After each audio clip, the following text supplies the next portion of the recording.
Welcome back અને હવે એક નજર કરીએ વાપીની મહિલાઓનો આખરે ચૂંટણીને લઈ અને શું મત છે તેની પર। મતદારોના મનની વાતમાં અત્યારે હાલ જીએસટીવીની ટીમ પહોંચી છે વલસાડ જિલ્લાના જે ઔદ્યોગિક નગરી કહેવામાં આવે છે વાપી। ત્યાં આગળ વાપીમાં જે મહિલાઓ છે, ગૃહિણીઓ છે, તેમની સાથે જીએસટીવી સીધી વાતચીત કરશે। એટલે કે કહી શકાય કે જે વલસાડ જિલ્લાની લોકસભા બેઠક છે તેને લઈને જે મહિલાઓ સાથે સીધી વાત કરીશું કે આપ કયા પ્રકારના સાંસદ તમારા વિસ્તારમાં ઈચ્છી રહ્યા છો? અમે એવા સાંસદને ઈચ્છી રહ્યા છીએ કે સારું કામ કરે, આ પ્રદૂષણ દૂર કરે અને આગળ માનનીય મોદી વડાપ્રધાન મોદીજી જે કાર્ય કરી રહ્યા છે એને જ પગલે સારું કાર્ય કરી શકે એવી અપેક્ષા છે। ઘણું બધું પરિવર્તન આવે વાપીમાં। જી ચોક્કસથી બીજા એક મહિલા છે તેમની સાથે વાત કરીશું કે મોંઘવારીનો મુદ્દો છે, બેરોજગારીનો મુદ્દો છે। આજે ગૃહિણી છો તમે, ઘરનો ગેસનો બાટલો પણ મોંઘો થયો છે, શું કહેશો તેના વિશે? જેમ બને તેમ મોદી સરકાર આવે કે કોંગ્રેસ સરકાર આવે પણ મોંઘવારી ઓછી કરે, શિક્ષણમાં ફાયદો થવો જોઈએ। આજકાલ બે છોકરાઓને ભણાવતા મા બાપને ઘરનો ખર્ચો કાઢે કે છોકરા ભણાવે, ટ્યુશન બી કમ્પલસરી રાખવા પડે છે। એવી સ્કૂલો ચાલુ કરો કે ટ્યુશન બી ના રાખવા પડે। ચોક્કસથી બીજા એક મહિલા છે તેમની સાથે વાત કરીશું કે અત્યારે હાલ જે પ્રમાણે તમારા लोकसभा चुनाव के अंदर भाजपा में धवल पटेल और कांग्रेस में अनंत पटेल है, आप किसको पसंद करती हो और क्यों?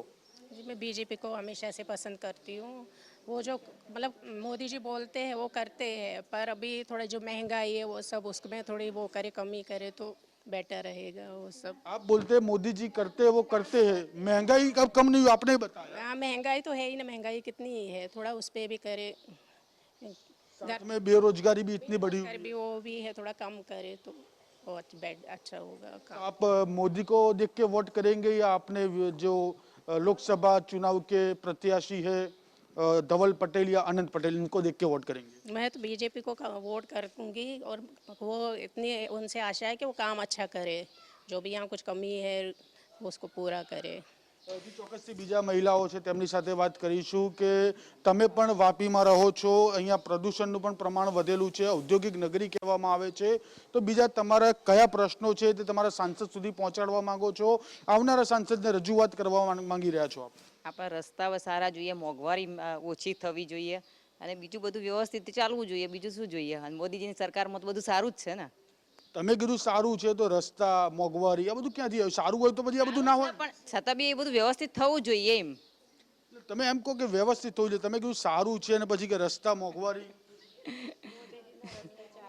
એટલે મોદીજીના રસ્તે ચાલે તો બધું વ્યવસ્થિત ચાલતું હોય અને એ લોકો બીજા અંદર આવી જાય તો પાછું બધું કામ બધું અટકી જાય ને એવું બધું થતું હોય છે એમ।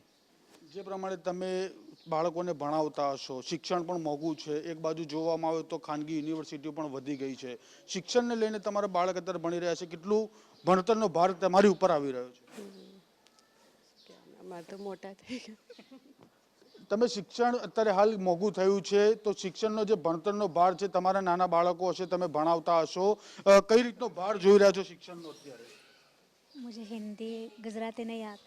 आप अपने बच्चे को पढ़ाते हो, कितना महंगा हुआ है शिक्षण, एजुकेशन? एजुकेशन तो महंगा हुआ है, फीस तो हर साल में भरना पड़ता है हर चीज़ के लिए, लेकिन फिर भी ठीक है, अब क्या करेंगे। જી ચોક્કસથી અત્યારે હાલ જે પ્રમાણે અહીંયા વાપીના જે મહિલાઓ છે તે લોકો કહી રહ્યા છે કે મોંઘવારી છે, શિક્ષણ છે, તે તમામે તમામ મુદ્દા છે તે અત્યારે હાલ અસર કરતા હોય તેવું જોવા મળી રહ્યું છે। એટલે કે કહી શકાય કે તમામે તમામ લોકો સપોર્ટ તો ભાજપને કરી રહ્યા છે, પણ ભાજપને કરેલા જે કાર્યો છે તેનાથી ક્યાંક અસંતુષ્ટ હોય તેવું પણ જોવા મળી રહ્યું છે। કેમેરા પર્સન સર્વર અલી સાથે ધવલ બારોટ, જીએસટી।